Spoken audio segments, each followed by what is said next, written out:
नमस्कार। विभाग विनोद में मैं एस.एन. विनोद आज फिर आपसे रूबरू हूँ।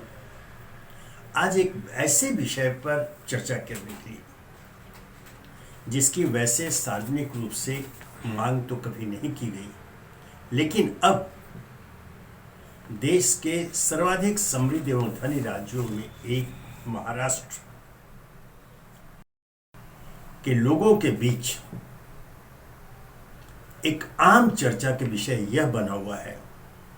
आपसी बातचीत में औपचारिक मांग अभी तक नहीं की गई, मैं पहले स्पष्ट कर दूं।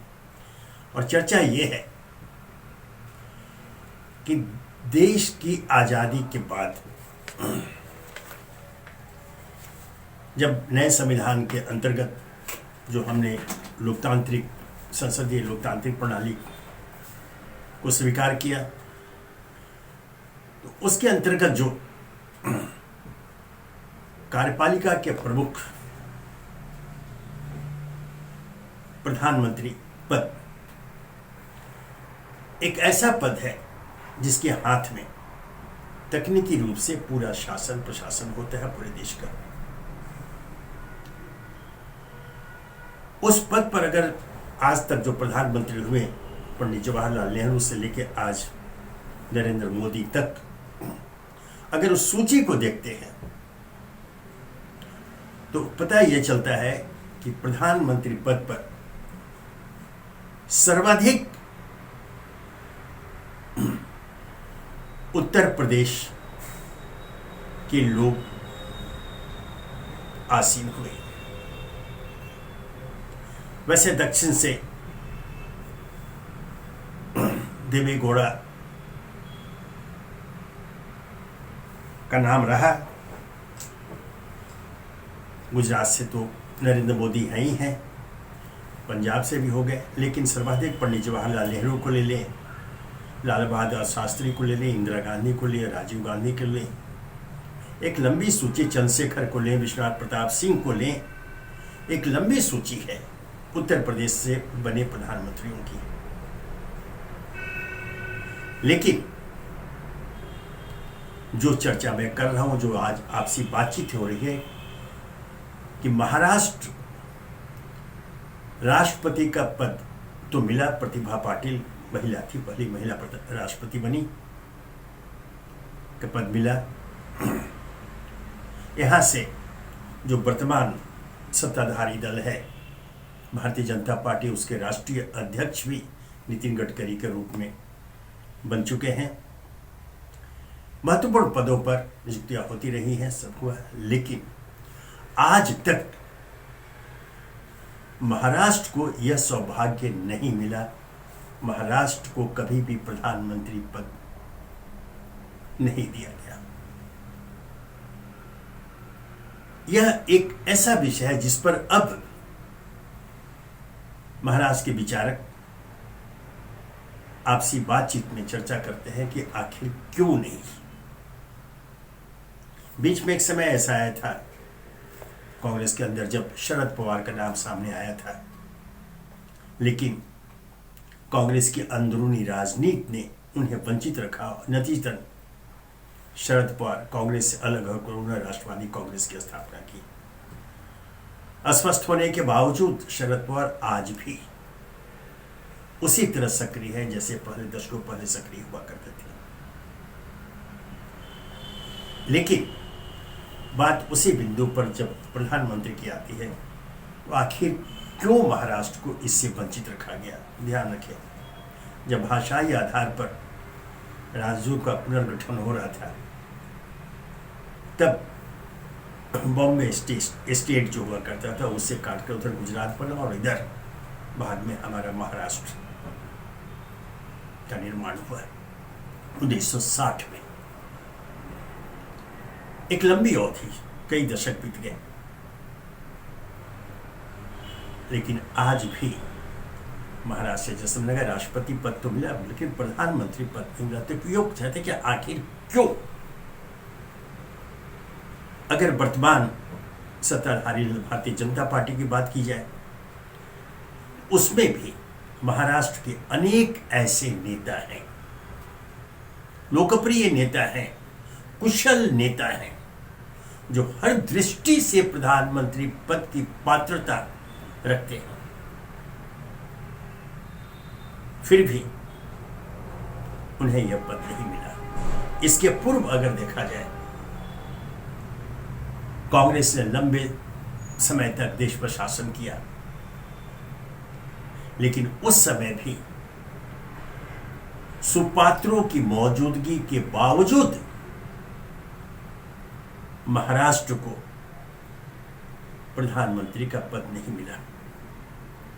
उस पर वर्चस्व उस पद पर रहा तो उत्तर प्रदेश का रहा। लंबी सूची है, जैसे मैंने कहा नहीं। लेकिन जब आज एक अत्यंत ही समृद्ध एवं धनी देश के रूप में महाराष्ट्र की अपनी विशिष्ट वैश्विक पहचान बन चुकी है आरंभ से ही है,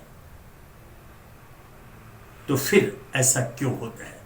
क्या विशुद्ध राजनीति के लिए? कहा यह जा रहा है कि ये जो क्षेत्रीय गुटबाजी जो होती है हर दल में, उस कारण महाराष्ट्र को यह हक नहीं मिला। जबकि मैं बता दूं, यशवंतराव चौहान रक्षा मंत्री हुआ करते थे। उस समय रक्षा मंत्री के रूप में उनकी एक ऐसी पहचान बनी थी, आम लोग बात करते थे कि सर्वाधिक योग्य व्यक्ति चौहान साहब हैं प्रधानमंत्री पद के। लेकिन तब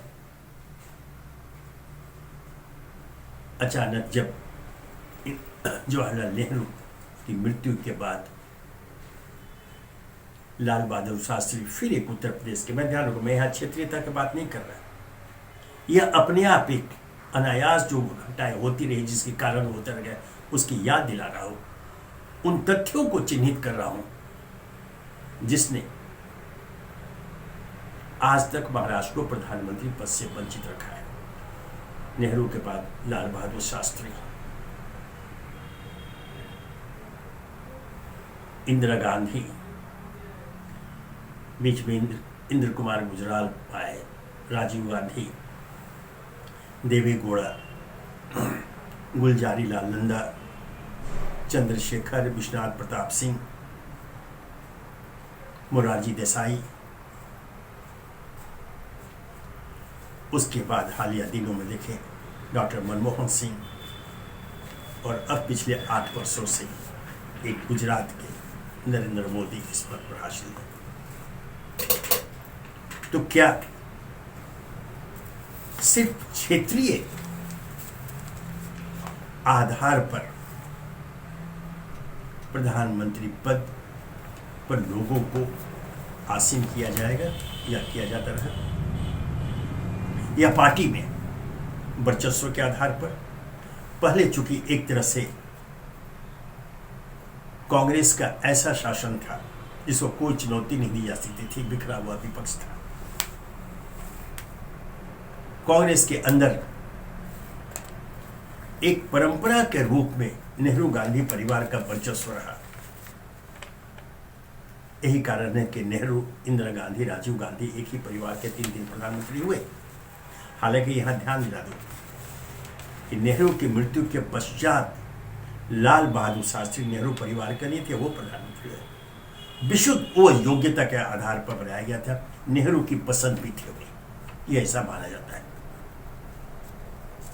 बीच बीच में जो क्षेत्रीय और जो नियुक्ति हुई क्षेत्रीय आधार पर, लेकिन लंबे काल तक वे नहीं टिक सके थे। पार्टी के अंदर आंतरिक उठापटक, कलह, मतभेद ने कांग्रेस को अंदर से खोखला कर दिया था। नतीजा यह सामने आज भारतीय जनता पार्टी को उभार हुआ, आज विश्व की सबसे बड़ी पार्टी बन गई है। और जब 2014 में ध्यान रखें नरेंद्र मोदी को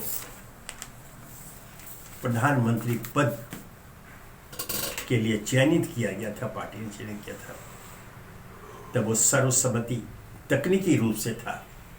अनेक दिग्गज नेता भारतीय जनता पार्टी के मोदी के समर्थन में नहीं थे, अनेक दिग्गज नेता जो आज भी मौजूद हैं, लेकिन वह गुजरात कांड गुजरात में जो सांप्रदायिक दंगे हुए, अब उसका उल्लेख अरुचिकर होगा, लेकिन जो एक हकीकत है, संदर्भवश उसे याद तो करना ही पड़ेगा। यह गुजरात के दंगे थे जिसने नरेंद्र मोदी को एक हिंदू नेता के रूप में, हिंदू हृदय सम्राट के रूप में एक नई पहचान दी, अन्यथा उस समय कोई। और परिस्थितियां ऐसी बन रही थी जब भारतीय जनता पार्टी को सत्ता में आना लगभग तय हो गया था, तब हिंदुत्व विचारधारा को आगे ला करके उसके आधार पर गठित राष्ट्रीय स्वयंसेवक संघ का यह हस्तक्षेप था, उनका निर्णय था एक हिंदू हृदय सम्राट को इस पद पर बैठाया जाए, नरेंद्र मोदी प्रधानमंत्री बने। और कोई आश्चर्य नहीं, मैंने कहा कि यह रुचिकर होगा, लेकिन संदर्भ बस बताना पड़ेगा कि इनके शासन काल में, जबकि हमने संविधान को जो स्वीकार किया, एक धर्मनिरपेक्ष राष्ट्र हमारा, जहां हर धर्म को अपने अपने ढंग से आस्था प्रकट करने के लिए छूट है, लेकिन पिछले कुछ वर्षों में, हालिया कुछ वर्षों में जो कुछ देश में हो रहा है, सांप्रदायिक आधार पर समाज में एक विभाजन की जो रेखा खींचती गई है और खींची जा रही है, वह आने वाले दिनों में हमारे लोकतंत्र के लिए खतरनाक साबित हो सकता है।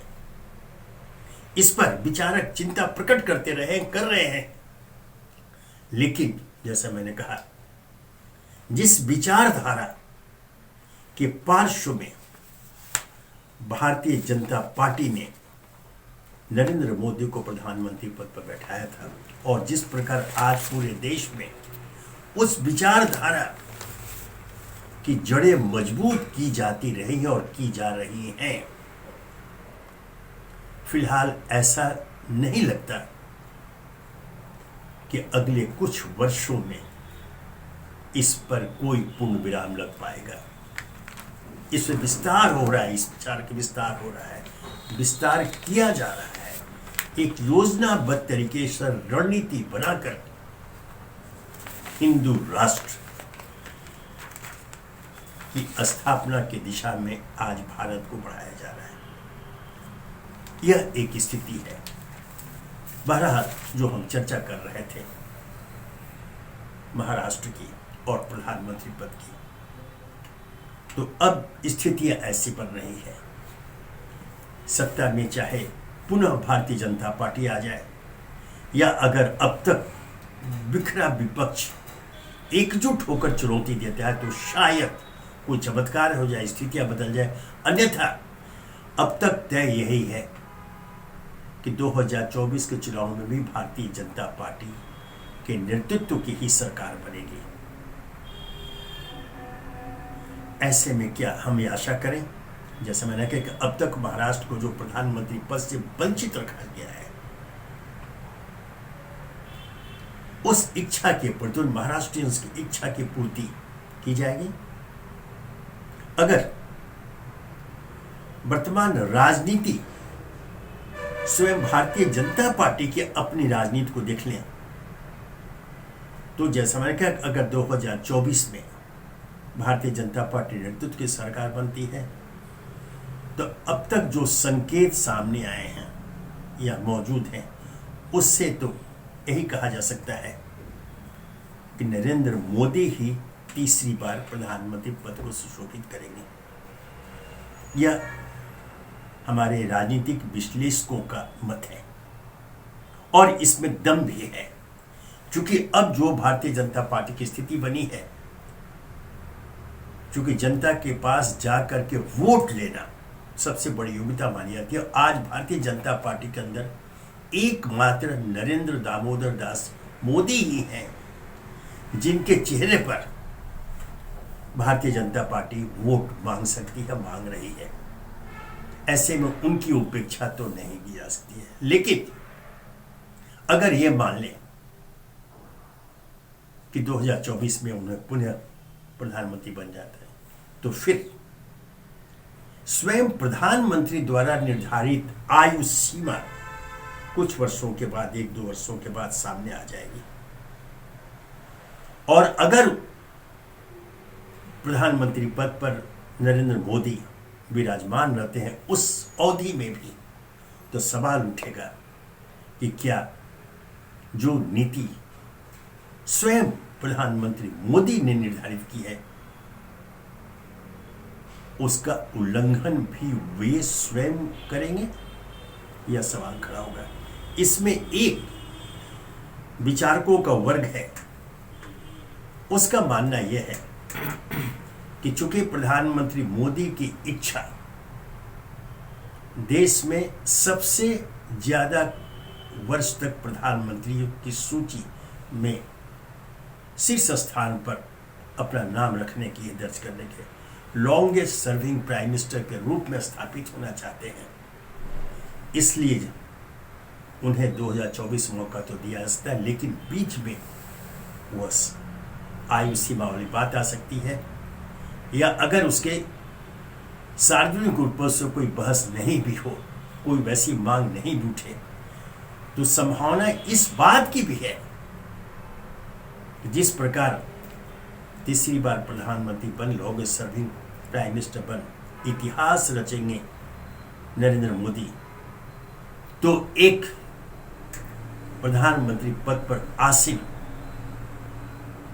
व्यक्ति नरेंद्र मोदी अगर स्वयं आगे बढ़ के इस्तीफा देते हैं, ध्यान रखिए वो आयु सीमा के नाम पर, तो पुनः वह इतिहास के पन्नों में उनका नाम स्वर्णाक्षरों में दर्ज हो जाएगा। यह हो जाएगा कि कोई प्रधानमंत्री पद भी छोड़ सकता है स्वतः, बहुमत के बावजूद, बहुमत के समर्थन के बावजूद, वैश्विक स्तर पर एक विशिष्ट स्थान बना चुके सर्वाधिक लोकप्रिय प्रधानमंत्री होने के बावजूद। यह कल्पना ही अजीब है, लेकिन जैसे मैंने कहा, राजनीति संभावनाओं का खेल है। चमत्कार होते रहते हैं रातों रात, स्थितियां बदल जाती है रातों रात, ऐसी परिस्थितियों का निर्माण होता है जिसमें अनहोनी होनी बनकर सामने आ जाती है। ऐसा होता रहा है। इस पार्श्व में भी महाराष्ट्र को प्रधानमंत्री पद देने की जो चर्चा है, जो एक सीमित वर्ग है, मैं बताता हूं, राजनीतिक विश्लेषकों का एक वर्ग है महाराष्ट्र में, यह धीरे धीरे यह बात उठ रही है, इसकी पुष्पाट सुनी है कि सब कुछ तो मिला, राष्ट्रपति पद मिला इतने दिनों से, लेकिन प्रधानमंत्री पद क्यों नहीं। जबकि जैसा मैंने कहा, दोहराना ही होगा कि अनेक सुपात्र मौजूद है उस पद को सुशोभित करने के लिए, और यह तय है वो कुशलतापूर्वक प्रधानमंत्री पद के दायित्व का निर्वाह कर सकते हैं, उनमें क्षमता है। तो क्या हम ये आशा करें कि निकट भविष्य में महाराष्ट्र को यह सम्मान मिलेगा, कोई महाराष्ट्रीय प्रधानमंत्री पद पर आसीन होगा? इस पर सभी पक्ष विचार करें, विशेषतः भारतीय जनता पार्टी तो अवश्य विचार करें, क्योंकि जैसा मैंने कहा, हाल के दिनों में जो महाराष्ट्र की राजनीति हुई उसे ध्यान में रखिए, और इस बात को भी ध्यान में रखना चाहिए कि देश का सर्वाधिक समृद्ध एवं धनी राज्य महाराष्ट्र है। इसकी राजधानी मुंबई देश की आर्थिक राजधानी कही जाती है, आर्थिक राजधानी के रूप में उसकी पहचान है। और यह तो दोहराना ही होगा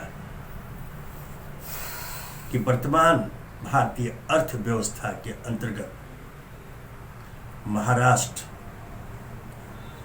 की पहचान उस राज्य के रूप में है जो उनकी हर नीति को तय करता है।